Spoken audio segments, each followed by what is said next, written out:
So this video is about IV, pump setup, and calculations. So what we have is a case study. This case study is about a 55-year-old female presents to the emergency department with complaints of 5 to 10 watery stools a day, nausea, vomiting, abdominal pain, and a fever for the past 3 days. The patient states that she has not been able to keep food or liquids down for the past 2 days.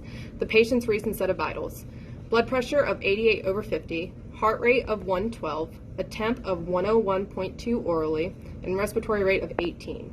The physician orders 1,000 mL of normal saline over 2 hours stat. The nurse then gathers the supplies needed to start an IV. So now that the nurse has started an IV, we're going to talk about IV therapy as a whole.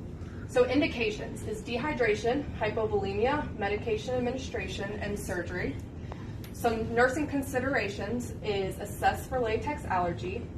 Veins in the hand, forearm, and antecubital fossa are suitable sites. Start at the most distal region of the arm. Avoid checking a blood pressure on the arm that has the IV. Some complications is air embolism, a catheter embolism, hematoma, infection, infiltration, and phlebitis. So now we're going to demonstrate how to, pump setup. So first you want to check the order in the MAR. So you're going to prime your primary tubing by connecting your normal saline to your primary line. You want to make sure there's no air bubbles. And for this purpose of this demonstration, we are not using a regular drop set that you would use for a fluid bolus. So once you have that primed, you're going to open up the pump, and you can do that by hitting that button.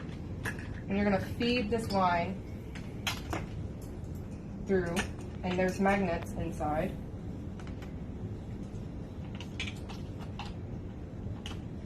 And you're going to click that in.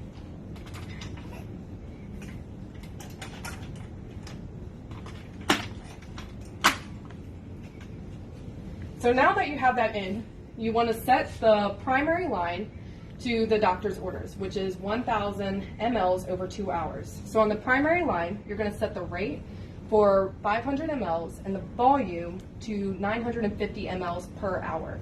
Always set the volume a little less than what is ordered so the primary tubing does not run dry.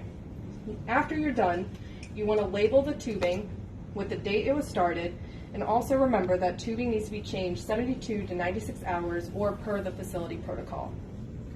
So after we started our fluids, the physician diagnosed the patient with C. diff after blood cultures and stool sample is obtained and sent to the lab. The physician then orders vancomycin 250 mLs over 2 hours.